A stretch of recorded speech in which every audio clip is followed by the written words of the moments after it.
Hari ini saya akan berikan sebuah tema khotbah berubah, berubah, berubah. Kita katakan sama-sama, berubah, berubah, berubah. Lebih keras sekali lagi, satu, dua, tiga. Berubah, berubah, berubah.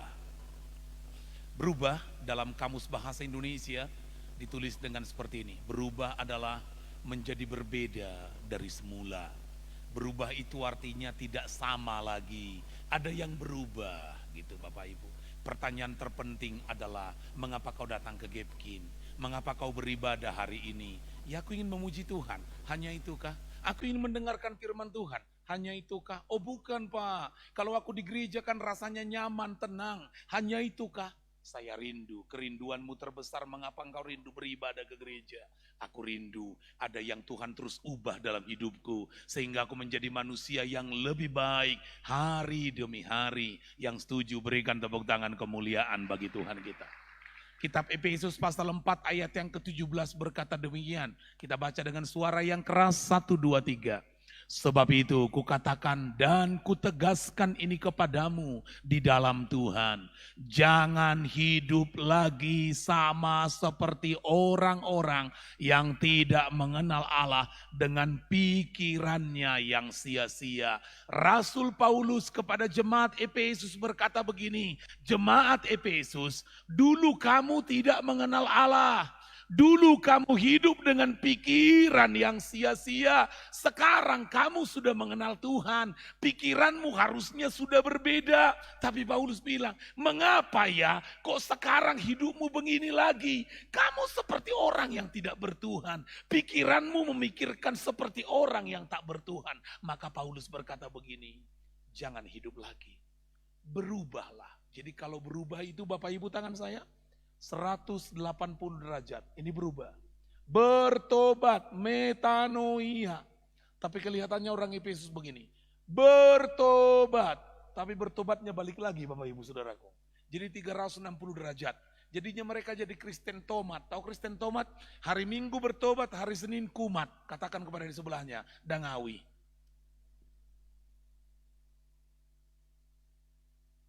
Perubahan yang harus terjadi setiap hari. Ini doaku buat jemaat Gapkin dan doakan terjadi bagiku.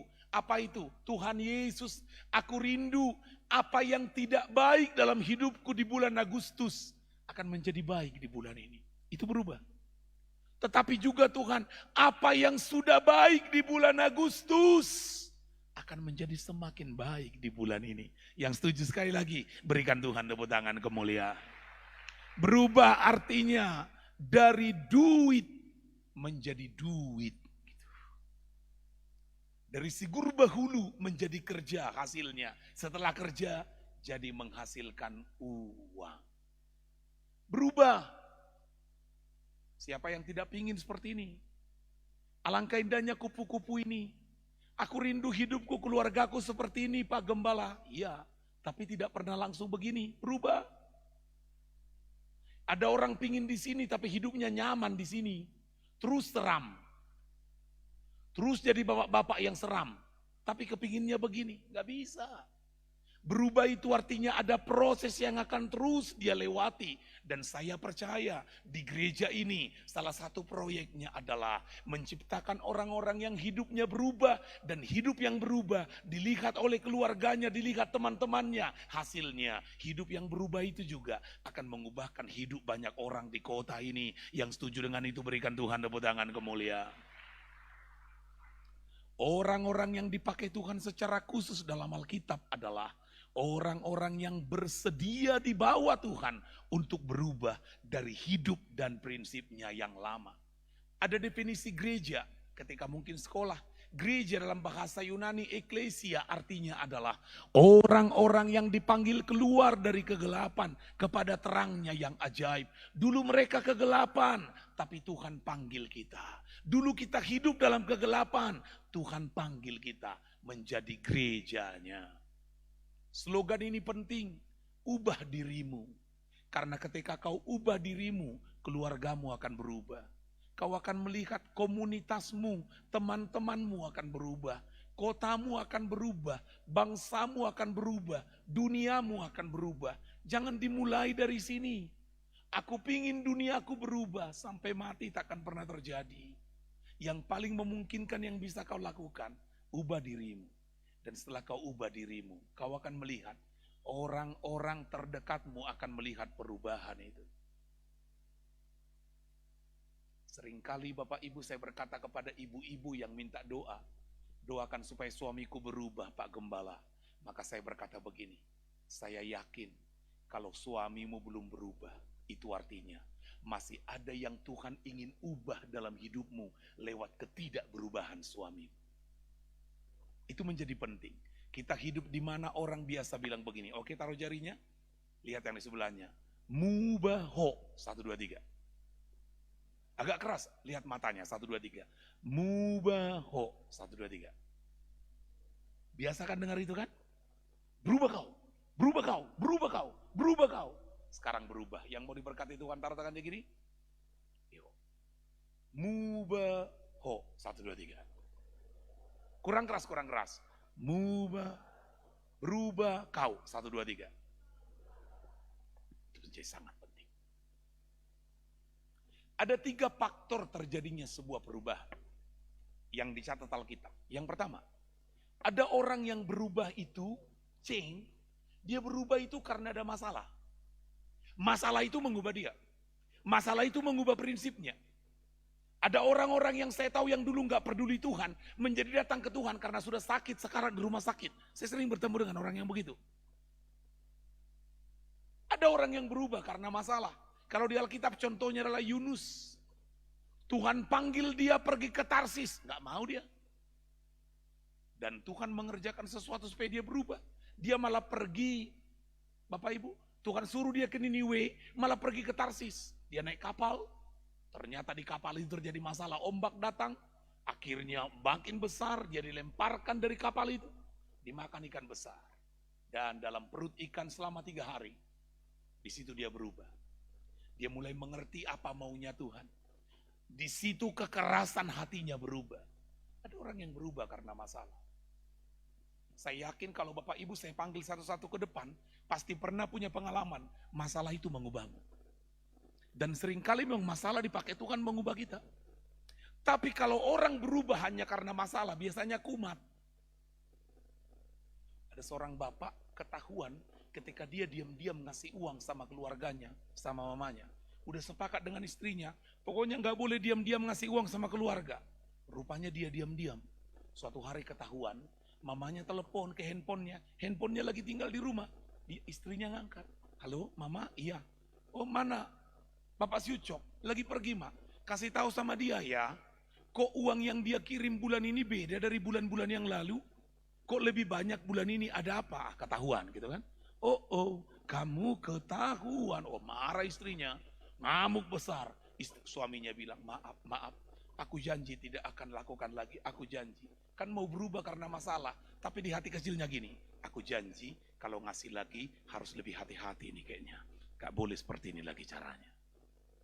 Seringkali orang berubah itu karena masalah, tapi itu bukan perubahan yang baik Bapak Ibu Saudaraku. Ada yang kedua, orang berubah karena jamahan, artinya karena jamahan Tuhan, atau perubahan karena perjumpaan pribadi dengan Tuhan. Ini dialami Rasul Paulus. Dulunya dia pembenci orang Kristen, dia tangkap, dia bunuh orang Kristen, tapi akhirnya dia siap dianiaya karena Kristus. Dia bahkan mati karena Kristus. Pertanyaannya, apa yang membuat ini menjadi begini? Terjadi di sini. Apa itu? Perjumpaan pribadi dengan Tuhan.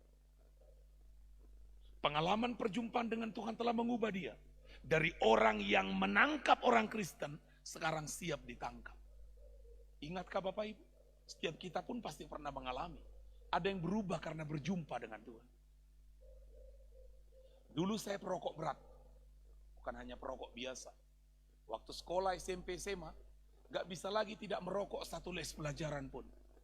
Saya akan pergi ke toilet pamit sama guru, dan di toilet buka kaos kaki, karena sudah di situ mancis dan rokok. Hanya untuk menghisap 2 kali aja. Di situ matikan, masuk lagi ke dalam ruang kelas. Bisa bayangin seperti itu maniaknya dulu merokok. Tapi saya gak bisa lupa. 27 Mei 1995 di Parapat ada Bible Camp siswa. Di Di situ saya dilayani, di situ saya didoakan, di situ saya ditumpang tangani. Dan saya mengalami perubahan yang luar biasa di hati saya. Entah kenapa kepingin memuji Tuhan, mulai jijik dengan hidup lama. Pulang ke Tarutung, ketemu dengan Taman, merokok lagi. Ustaz rokok, kok pahit ya? Saya bilang teman saya, rokokmu apa? Galan. Minta dong, kok pahit juga? Waduh, saya bilang, kok pahit? Rokok yang manis, GP. Tahu GP ya? Gudang Garam Filter, bukan gereja Pentakosta. Beda Bapak Ibu ya. GP, tak GP dong. Isap, aduh, pahit juga. Saya telepon Ibu Pendeta IC Tari yang berdoa buat saya. Dan dia berkata begini, anakku, jamahan Tuhan telah mengubah. Tuhan telah membuat rasa rokok itu tidak ada lagi. Dan sampai hari ini, saya tidak pernah merokok lagi. Pernah ada perubahan dan itu terjadi karena jamahan Tuhan. Dan saya rindu, di gereja ini pun engkau mengalami itu. Mengapa engkau ke gereja? Kepingin jamahan Tuhan. Jamahan yang mengubah hidup kita. Hati yang keras dibuat jadi lembut. Hati yang jahat dibuat berubah jadi baik. Hati yang tidak peduli orang belajar menjadi peduli. Hati yang dulu suka dosa, sekarang jadi jijik dosa. Jamahan Tuhan. Tapi nggak boleh berhenti di sini. Karena ternyata ada yang lebih penting yang terakhir. Terjadinya perubahan itu karena apa? Orang itu berubah. Kalau yang pertama karena persoalan. Yang kedua karena jamahan. Maka yang ketiga, perubahan terjadi karena keputusan. Atau karena pilihan hidup yang dia buat. Roma pasal 6 ayat 17b dan 18 berkata begini, perhatikan. Dahulu memang kamu hamba dosa, itu dahulu jemaat Roma. Tetapi sekarang ada yang berubah. Kamu dengan segenap hati telah menaati pengajaran yang diteruskan kepadamu. Apa artinya? Sekarang kamu telah dimerdekakan dari dosa dan menjadi hamba kebenaran. Perhatikan sekali lagi. Dulu hamba dosa. Sekarang hamba kebenaran. Apa yang membuat? Ternyata begini. Ada orang-orang di Roma dengan segenap hati telah mentaati pengajaran yang dia dengar. Ada orang berkata, saya senang ke Gapkin Pak, karena khotbahnya bagus Pak. Tapi khotbah yang bagus tidak pernah mengubah orang. Saya senang di Gapkin, gak ngantuk aku Pak. Tapi tidak mengantuk di gereja tidak membuat orang berubah. Apa yang membuat orang berubah? Ketika engkau berkata, aku dijamah Tuhan dengan khotbah Pak Pendeta. Dan aku bertekad membuat keputusan, akan kulakukan khotbah yang kudengar. Saat itulah engkau akan berubah. Kalau hanya enak didengar Bapak Ibu, wah motivator lebih enak didengar dari Pendeta Donald. Banyak motivator di YouTube yang kau bisa dengarin. Dan itu bisa menyenangkan telinga. Tapi doa dan kerinduanku jemaat Gapkin yang datang, engkau datang bukan untuk menyenangkan telinga. Tapi engkau rindu, adanya hati yang diubahkan oleh Tuhan. Dan itu terjadi, pasti karena jamahan Tuhan. Tapi yang kedua, ada keputusan yang kau buat. Tidak dengan dosa. Dulu selingkuh, tidak. Dulu korupsi, tidak. Dulu jahili orang, tidak. Dulu suka bohong, tidak. Itu keputusan dari hamba dosa menjadi hamba kebenaran. Tahu hamba? Kalau ada hamba berarti ada tuan. Dulu tuannya dosa, maka dia jadi hamba dosa. Apapun maunya dosa itu dia lakukan. Sekarang enggak, tuannya kebenaran. Apapun maunya kebenaran jadi maunya dia. Kalau kau mau, maka besok pagi doanya seperti ini. Kalau kau mau lihat saya, ini doamu. Tuhan Yesus, apa yang menyenangkan hatimu, itu akan menyenangkan hatiku. Dan apa yang menjijikkan bagimu, akan menjadi menjijikkan buat saya. Kalau kau jijik, aku juga akan bilang jijik. Aku tahu kau jijik dengan gambar porno dan aku juga jijik. Aku tahu kau jijik Tuhan dengan orang yang suka memfitnah. Aku juga jijik. Itu komitmen. Yang mengerti, berikan tepuk tangan kemuliaan bagi Tuhan. Ada seorang pria yang mengalaminya. Namanya Zakheus. Dia orang yang sangat jahat. Pelit sekali. Saking pelitnya sampai pendek. Kaya, pelit. Tapi suatu hari dia dengar Yesus datang. Maka dia ingin bertemu dengan Yesus. Tapi karena badannya pendek gak bisa. Akhirnya dia manjat pohon ara. Yesus melihat dia. Yesus berkata begini, Sakeus, kau turun dari situ. Aku mau singgah ke rumahmu. Dan benar, Yesus datang ke rumah Sakeus. Dan di sana terjadi jamahan Tuhan. Tapi bukan hanya jamahan. Di sana Sakeus menyatakan sebuah keputusan. Dan keputusannya seperti ini. Tetapi Sakeus berdiri dan berkata kepada Tuhan. Ini yang mengubah dia secara permanen. Tuhan, aku ini orang pelit. Aku orang jahat. Tapi hari ini, setengah dari milikku, kuberikan kepada orang miskin. Dan sekiranya ada orang yang pernah kuperas, kukembalikan 4 kali lipat.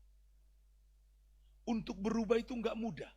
Butuh komitmen dan keseriusan dari diri sendiri. Pertanyaannya, kepingin jadi suami yang lebih baik, itu tidak hanya kata-kata. Lihat saya, perubahan bukan perubahan kalau masih diucapkan. Ketika kau bilang, aku mau berubah, oh belum berubah. Perubahan bukan perubahan kalau masih dijanjikan. Aku janji akan berubah, belum. Perubahan juga bukan perubahan kalau masih didoakan. Tuhan, aku mau berubah, belum. Perubahan adalah perubahan kalau sudah terjadi perubahan. Dan biasanya kalau kau berubah, kau tidak terlalu menyadarinya. Orang di sekitarmu yang paling merasakan, orang terdekatmu akan bilang gini, beda ya, beda ya, beda ya. Ada cerita lucu, yang mau dengar anggukan kepalanya. Suatu hari seorang pendeta seperti saya, yang ada kantornya, dikejutkan ketika di kantor dengan bunyi klakson mobil. Ten-ten. Dia pikir apa? Dia lihat ada truk di depan gereja, di belakangnya ada taksi. Ketika dia keluar, dia lihat dari taksi itu keluar istrinya dan 2 anaknya. Dia tanya, ada apa ini? Dari truk itu dikeluarkan barang-barang mereka. Ada tempat tidur, kulkas. Lalu dia bingung. Loh, kenapa barang-barang dari rumah dibawa ke sini? Ada apa ini? Istrinya diam, anak yang paling besar diam. Anak yang paling kecil ngomong, Papa, sudah sepakat sama mama sama bang. Kita mau pindah ke gereja. Loh, kok pindah ke gereja nak? Di mana kita tinggal? Bagaimana ceritanya? Kantor papa kecil. Ada apa ini? Istrinya diam. Anak yang paling besar diam, anak yang paling kecil ngomong, soalnya gini papa, soalnya kalau di gereja papa baik, di rumah papa jahat. Jadi supaya papa baik terus, pindah aja lah kita ke. Ada orang yang juga suka pakai topeng kan, di gereja dia alim, di luar gereja dia lalim. Di dalam gereja kayak malaikat, di luar gereja setan ngomong, dari kanarok sono jahatna, inna gitu. Ini kan masalah. Bapak Ibu Saudaraku terkasih dalam Tuhan. Saya rindu jemaat GPK yang hadir hari ini dengar. Ada banyak orang berpikir hari Minggu lah dia menjadi Kristen. Tidak. Saya rindu kita sepakat. Hari Senin sampai Sabtu kau harus jadi Kristen. Hari Minggu itu hanya hari pengucapan syukur. Terima kasih buat apa yang sudah Tuhan beri 1 minggu ini. Berkati aku supaya saya bisa menunjukkan hidup yang lebih baik lagi. Senin sampai Sabtu depan. Yang setuju berikan tepuk tangan kemuliaan bagi Tuhan. Pertanyaannya, bagaimana berubah yang benar? Berubah yang benar saya katakan harus mengalami 2 hal. 1, mengalami perjumpaan dan mengalami keputusan. Berjumpa dengan Tuhan betul, mengalami jamahan Tuhan. Tapi juga ada keputusan yang dia buat. Boleh kita baca ayat ini? Roma 12 ayat 1 dan 2. Yang keras. 1, 2, 3. Karena itu saudara-saudara, aku menasehatkan kamu yang kudus dan yang berkenan kepada Allah. Ayat yang kedua, boleh lebih nyaring lagi. Janganlah kamu menjadi serupa dengan dunia ini, tetapi berubahlah oleh pembaharuan budimu, sehingga kamu dapat membedakan manakah kehendak Allah, apa yang baik, yang berkenan kepada Allah, dan yang sempurna. Saya simpulkan dari kedua ayat itu. Perubahan yang harus terjadi setiap hari. 1, perubahan karena jamahan Tuhan. Bahasa Alkitab, persembahkan hidup. Tidak boleh tidak. Setiap hari, ini hidupku Tuhan. Ini tanganku Tuhan. Ini mulutku Tuhan. Persembahkan. Tapi yang kedua, hidup berubah bukan hanya karena jamahan. Perubahan juga terjadi karena pilihan, keputusan. Ketika ada tawaran dosa, engkau bilang tidak. Berubahlah oleh pembaharuan budimu. Engkau harus mengalami jamahan Tuhan. Tapi juga engkau harus membuat pilihan yang terbaik setiap hari untuk berkata tidak dengan dosa. Siapa yang pernah melihat remote? Remote TV tahu ya? Ini remote nih. Ini di tangan saya, Bapak Ibu, saya yang ngatur. Apakah ini maju atau mundur? Terserah saya. Mau lebih cepat, terserah saya. Mau mundur ke belakang, terserah saya. Pertanyaannya mengapa? Karena saya pegang remote-nya. Tolong lihat saya. Yang pegang remote hidupmu itu kamu. Apa yang mau kau tonton tergantung kamu. Kau mau cakap kotor atau tidak tergantung kamu. Kamu mau balas apa yang dia buat tergantung kamu. Kamu mau benci dia tergantung kamu. Kamu mau bilang sampai kapanpun takkan mungkin lagi kau kuampuni tergantung kamu. Tapi kalau kau bilang, kau bisa lukai hatiku, tapi aku akan tetap mengasihimu. Remote-nya ada padamu. Yang pertama, setiap hari memang kau perlu jamahan Tuhan. Jamahku Tuhan, supaya aku bisa berubah hari ini. Aku ingin jadi suami yang lebih baik buat istriku hari ini. Jamahku Tuhan, tolong mulutku tidak marah-marah. Tolong Tuhan, mataku tidak jelalatan di luar. Tolong Tuhan, aku ingin jadi pribadi yang lebih baik. Tapi enggak cukup. Sampai di kantor, kau lihat dosa itu, kau bilang, aku sudah berdoa. Dan aku akan memutuskan, aku harus berubah. Perubahan tidak dimulai dari orang lain. Perubahan dimulai dari dirimu sendiri. Mungkinkah berubah? Mungkin. Ketika kau mengalami jamahan Tuhan. Tapi juga ketika kau membuat keputusan yang terbaik bagi hidupmu. Yang setuju, berikan tepuk tangan kemuliaan bagi Tuhan. Ayat yang terakhir. Efesus 4 ayat 21. Grace, tolong dibaca Grace. Dengerin ya.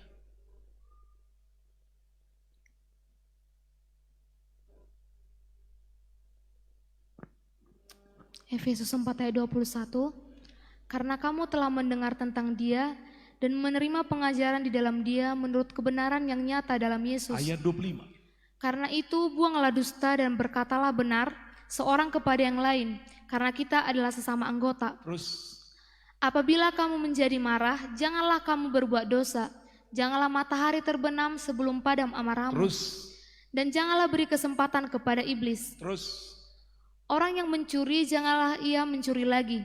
Tetapi baiklah ia bekerja keras dan melakukan pekerjaan yang baik dengan tangannya sendiri, supaya ia dapat membagikan sesuatu kepada orang yang berkekurangan.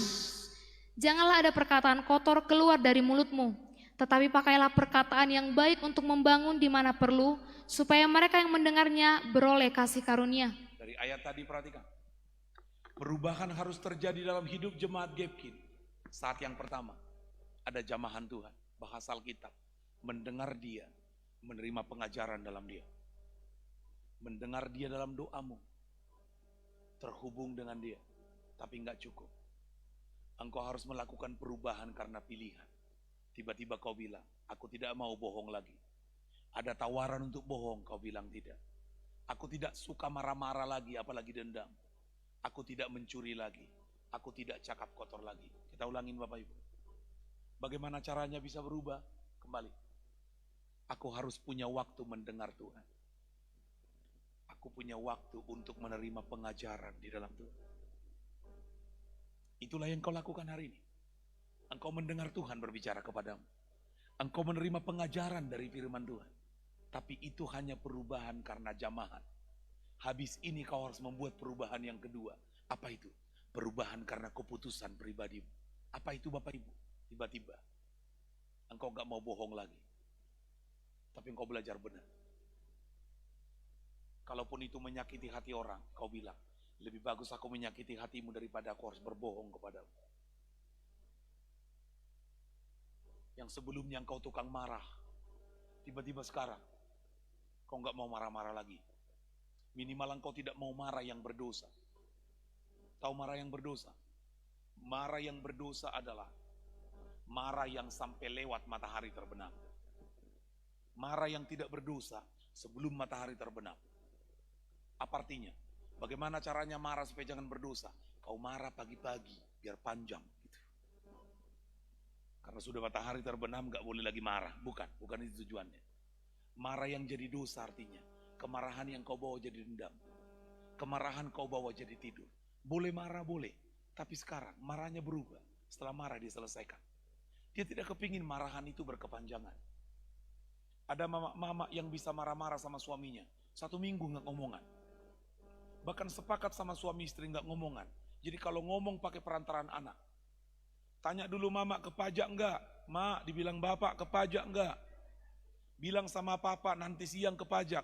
Kata mama nanti siangnya katanya pak. Oh ya, tanya sudah masak belum? Mak, sudah masak belum? Bilang sama bapak makan di luar aja. Katanya enggak pak, makan di luar aja kau. Bisa bayangin kan? Tapi ada anak Tuhan tahan lu enggak ngomongan dengan orang lain. Berubah. Dulu dia bisa mencuri. Bisa korupsi, bisa mengambil milik orang. Sekarang tiba-tiba dia berubah, dia memutuskan gak mau mencuri lagi. Malah sekarang dia bekerja keras, karena jangankan mencuri. Sekarang dia jadi mau berbagi dengan orang lain. Terakhir, dulu dia suka cakap kotor. Sekarang enggak. Perkataannya bukan cakap kotor lagi, berubah. Dia mulai memiliki perkataan yang baik. Perkataan yang membangun. Hasilnya, setiap kali orang mendengar dia berbicara, orang bilang begini, aku dapat kasih karunia lah mendengar kamu ngomong. Karena adanya orang ketika ngomong kita dapat kasih karunia. Tapi ada yang kedua, ketika dia ngomong kita butuh kasih karunia. Enak terbigi-bigi, riting, reteng, rotong, lengkap. Kutekok. Waduh, gak berhenti. Katakan yang keras bukan orang Gepkin itu. Lihat yang di sebelahnya. Dakwaikan. Jadi penting. Ada 3. Ada orang berubah karena masalah. Tapi karena kau bertuhan, kadang-kadang ini Tuhan izinkan terjadi. Kalau kau sulit berubah, Tuhan izinkan masalah untuk mengubahmu. Yang kedua, ada orang yang berubah karena jamahan Tuhan. Perjumpaan pribadi dengan Tuhan. Tapi yang ketiga, ada orang yang berubah karena keputusan yang dia buat. Waktunya berubah. Time for change. Kalau kau tidak berubah, saya katakan Bapak Ibu sekali lagi, berubah bukan hanya sekedar supaya lebih baik dari orang lain. Enggak. Saya kepingin Jemaat Gepkin berdoanya begini. Aku harus lebih baik dari diriku yang kemarin. Aku harus lebih baik dari diriku yang minggu lalu. Aku harus lebih baik dari diriku yang bulan lalu. Ketika itu terjadi, ada perubahan yang terus sedang Tuhan kerjakan dalam hidup kita. 3M untuk berubah. Mulai dari sendiri. Mulai dari hal yang kecil. Mulailah dari sekarang. Ulangi sama-sama. Perubahan yang terbaik 1.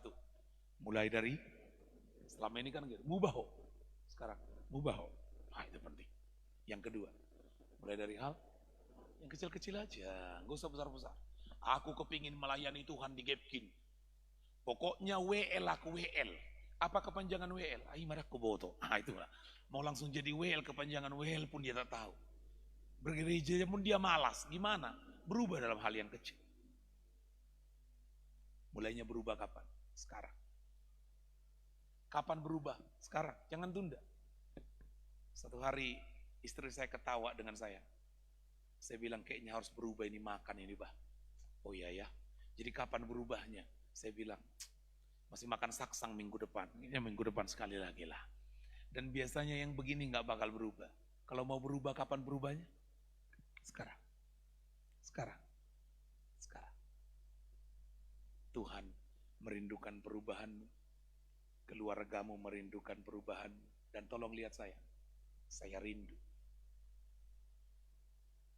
Jangan berdoa saja, Tuhan sembuhkan saya. Tuhan berkati saya. Gak ada yang salah dengan doa itu. Tapi saya kepingin bulan September ada jemaat-jemaat Gepkin yang menangis berdoa. Lalu doanya begini. Tuhan, ubah saya. Ubah saya jadi suami yang lebih baik. Ubah saya jadi istri yang lebih baik. Ubah saya jadi anak yang lebih baik. Ubah saya. Ada Pak Erik tadi. Pak Erik udah kemana? Pak Erik bisa lari ke sini, Bang? Saya pinjam mic, Bu Grace.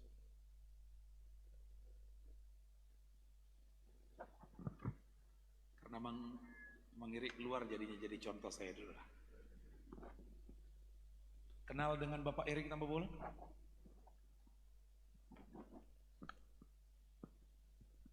Pertama kali saya bertemu dengan Pak Erik ini, bertemu dengan tatapan mata sorot yang sangat benci dengan saya. Waktu itu Ibu Erik mulai datang ke gereja karena anak beliau meninggal. Ibu Erik mulai datang. Masalah itu membuat dia datang ke Tuhan.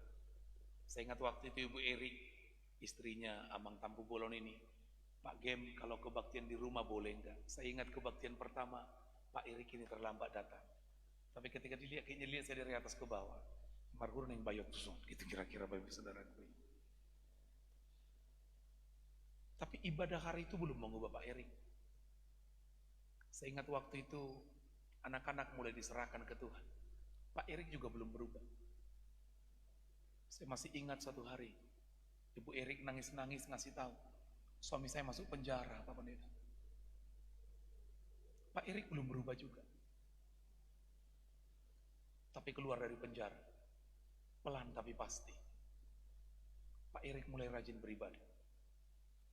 Perubahannya Pak Erik itu tidak begini, enggak, pelan sekali. Tapi naik terus.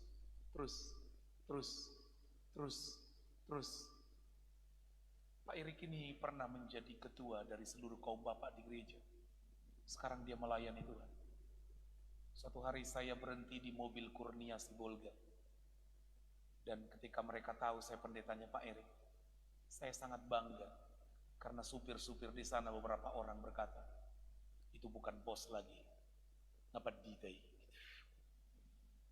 Ada yang berubah. Seorang yang dulu menghabiskan waktunya di mana-mana, menghabiskan waktunya dengan seluruh kesenangan dunia, sekarang ada di gereja ini melayani Tuhan. Pertanyaan saya, Pak Erik, perubahan karena masalah, perubahan karena jamaah, atau perubahan karena pilihan? Yang mana yang paling mengubah hidup Pak Erik?